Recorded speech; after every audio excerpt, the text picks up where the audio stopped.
Did you know that hundreds of successful people have written their stories in books and told how they did it on cassettes like this, and people don't want to listen? How would you explain that? One of the major things Shove taught me when I met him, he said, poor thinking habits keeps most people poor. Not poor working habits. Most people work hard, but they don't think hard. And Shove taught me that the mind is like a factory, a mental factory. And whatever you think about all day long pours ingredients into this mental factory. And that's what builds the economic, social, financial fabric of your life. Our lives are mostly affected by the way we think things are, not the way they are. The way we think they are affects us most. He quoted me a Bible phrase that says, as you think, so you become. When he talked about poor thinking habits, he had me. I used to start the day reading the morning newspaper. I mean, you can believe that or not.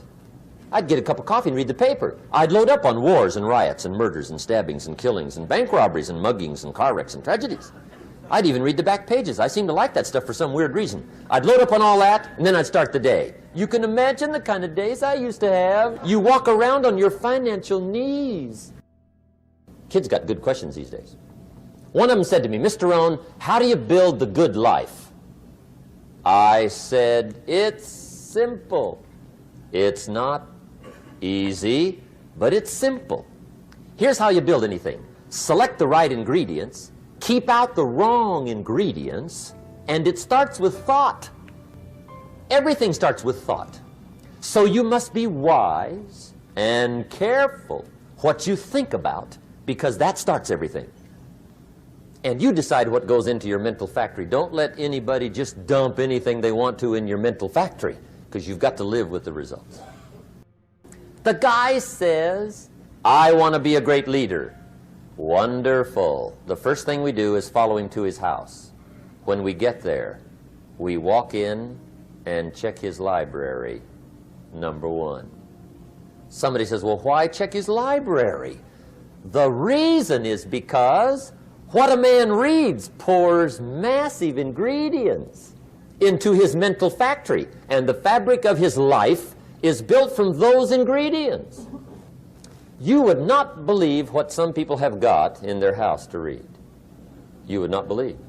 One of the best dressed up words I know for a lot of it is trash. Can you imagine dumping a barrel of trash into this mental factory every day and coming out with a rich, dynamic, positive life? It can't be done. Now, you don't have to read or listen to educational cassettes half the night. Although if you're broke, it's a good place to start. But here is all I ask, just 30 minutes a day. That's all. Stretch it to an hour if you can, but at least 30 minutes. Half rich isn't bad. 30 minutes. Hear or read something challenging, something instructional, at least 30 minutes a day. And here's the next key. Every day. Don't miss. Miss a meal, but not your 30 minutes. Hey, you can get along without some meals, but you can't get along without some ideas, examples, and inspiration. How easy is it to get up in the morning when you know you're not doing all that it takes? It's not very easy at all. You can just lay there awake thinking, oh, what's a few more minutes in bed? It won't matter much anyway. Wrong. It does matter. It will matter. Now, how easy is it to get up in the morning when you're pouring it on, doing the best you can, anxious to get going, make progress toward your dreams? It's a whole different story. When you're resting to renew your reserves, it's much different than resting to avoid your day. When you're psyched up and excited for your life, when you're excited for what you've planned to accomplish for the day, it's amazing. You'll wake up before the alarm clock even tries to startle you awake. Your successes fuel your ambition. Your successes give you extra energy. Your successes pave the way for more successes. It's the snowball effect. With one success, you're excited to meet another, and another, and another. And pretty soon, the disciplines that were so difficult in the beginning, the disciplines that got you going, are now part of your philosophy. How do you know when you're successful? Do you have to be a millionaire? No. All we ask of you is that you earn all you possibly can. If you earn $10,000 a year and that's the best you can do, that's enough. God and everything else will see to it that you're okay. The key is to just do the best you can. If it's $10,000 a year, wonderful. If it's $100,000 a year, wonderful. If it's $1 million a year, wonderful. It doesn't matter $10,000 a year or $1 million a year. It doesn't matter as long as you've done the best you possibly can. Earn the most you possibly can. Be the most you possibly can. And here's why. The essence of life is growth. The essence of life is growth, to do the best you can. We keep growing until we're done. Get around successful people and listen. Now, you can also learn from unsuccessful people. Take notes on both, negative and positive. On the negative, the notes are called what not to do. And you got to learn what not to do as well as what to do. So learn from the negative as well as the positive. Find out what poor people read and don't read it. But now you can also learn from the positive. Get around successful people. Listen to what they say. Listen to how they say it. It's important. We've all got about 16 waking hours. Practice listening those 16 hours. And I say practice listening because listening isn't easy. I found out it's easier to talk than it is to listen.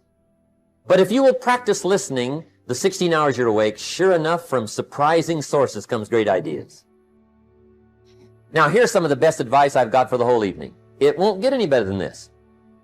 This is it. Poor people ought to take rich people out to dinner and listen. That's some of the best I got.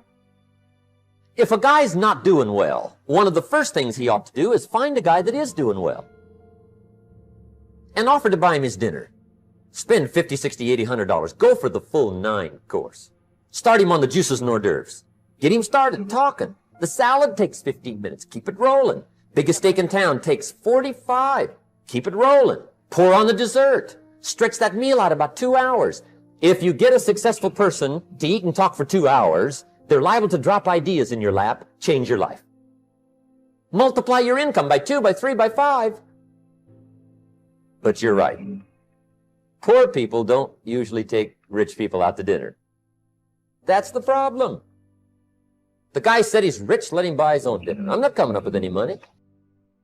The words we have are the only words available to us. The words we know are the only tools available to us to, number one, interpret what's going on, to interpret what's being said, and to express your heart and your mind.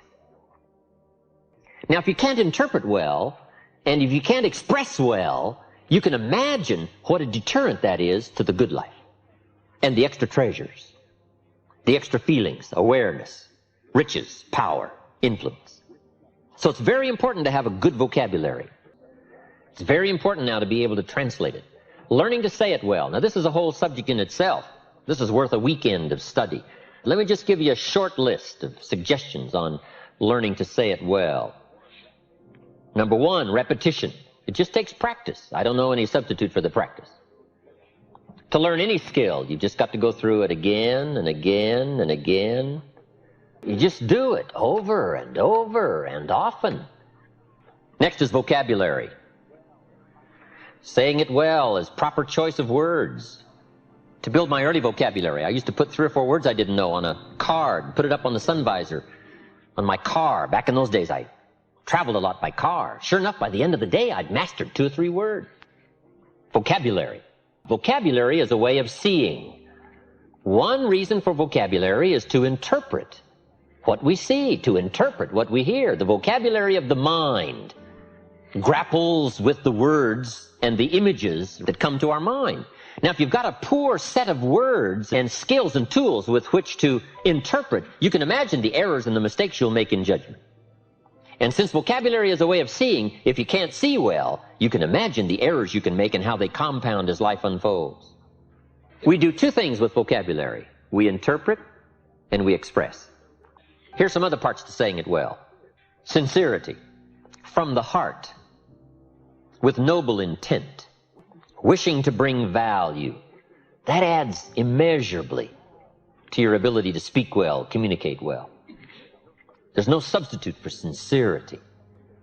I can forgive you for a mistake in judgment, but I can't forgive you for a mistake in intent. Next key part to saying it well, brevity. Part of the key is to be brief. You can't linger too long, I've discovered in my lecturing and speaking around the world. You can't linger too long on any one point. I used to tell stories too long. I get involved in a long story on and on. By the time I hit the punchline, people forgot how it started. Now it doesn't make sense. Too long. Here's why brevity is important. The human attention span is short. You haven't got long to get it said before you lose your audience. Sometimes we try to make up in words what we lack in self-confidence. So part of the key to being brief is personal development, personal growth, personal awareness, understanding self-worth. Now you can use the economy of words. And this is a good position to be in, that what you are adds so much weight to what you say that you don't have to say very much. But brevity is a good point on saying it well. Here now starts the power of what we say, intensity. Part of the strength of what we say is the words we choose. The greater part of the strength of what we say is the emotions that are loaded into the words. Here's what has power unmatched, words loaded with emotion. There is no greater power. Words have an effect, but words loaded with emotion have an incredible effect. My words may reach you, but if I can't touch you with my spirit, if I can't touch you with my emotions, my feelings, my beliefs, then I probably haven't affected you very much. The feelings, the belief, the commitment, all that I am, if I can put more of what I am into what I say, no telling what miracle I can wrought. No telling how much of an effect I can be. Real persuasion comes from putting you into what you say. But now here's part of the clue, and we call these extra refinement of leadership skills, learning to measure your emotions. That's very important, to learn to measure your emotions. You don't need an atomic explosion for a minor point. Enough, but not too much. We call this understanding how to measure the flow of your emotions to cover a point. Okay, but if it needs heavyweight stuff, you reach and get it. If it needs a milder approach, you learn how to measure it in milder, easier terms. But it's very important to measure your emotions, your feelings. Now, what do we mean by intensity and emotions? Here it is. All of your experiences and how they've affected you. That's the sum total of your emotional content. Where you've been and what you've heard and what you've seen and who you've met and this whole panorama of life experiences for you up until now and how you felt about all that. That we call the sum total of your emotions. Now, the key is to learn how to measure all that and put it in effective amounts into the words you choose. So here's the key to effective communications. Well-chosen words loaded with well-measured emotions. Next is style. And there's all kinds of parts to style, from body language and gestures to facial expressions and eyes and emotion. But style is very important. Here's part of the clue. It's not just the matter you cover, it's the manner in which you cover the matter. Style is important to attract someone's attention, to emphasize the point. Now, I've got a couple of good points here on style. Be a student of style, but don't just copy someone's style. Make sure that the study of style becomes distinctly you. But it is also important to be a student of style. How people speak well, be a student of that. And then borrowing bits and pieces from people you admire and the way they can communicate. Then make sure that all of that blended into you becomes your own distinctive style. But style is very important. Now, there's a variety of styles. But it's important to study your own style and say, how am I coming across in style? Should I learn to emphasize more? Should I learn to be more emphatic? All these things concerning style. Read your audience. It's very important to read and to pick up the signals of what's happening with your audience. So let me give you some clues on reading. Simply to listen. Part of reading is listening. You pick up a lot of clues as to what else to say, what all to say by being a good listener. From early times, I think we've learned to be a good speaker, you've got to be a good listener. That's where you pick up the information, is to listen well, especially in a private conversation, a more informal conversation. Good listening habits. That's part of reading. There's a Bible phrase that says, humans cannot live on bread alone, or food alone. It says the next most important thing to bread is words. Words nourish the mind. Words nourish the soul. Humans have to have food and words to be healthy and prosperous.